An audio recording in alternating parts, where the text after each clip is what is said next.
নিজের বাড়ি, আমার জন্য কিনা আইলো সাদা মার্কিন শাড়ি।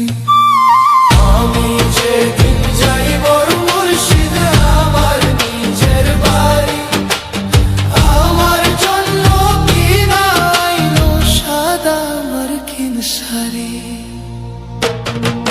তুমি নিজে হাতে নববধূ সাজায় রে, হে হে নালসান বাবা রে। তুমি ধীরে ধীরে ধীরে ধীরে যায় রে। আমি যেদিন যাইব রে মুর্শিদ আমার নিজের বাড়ি, আমার জন্য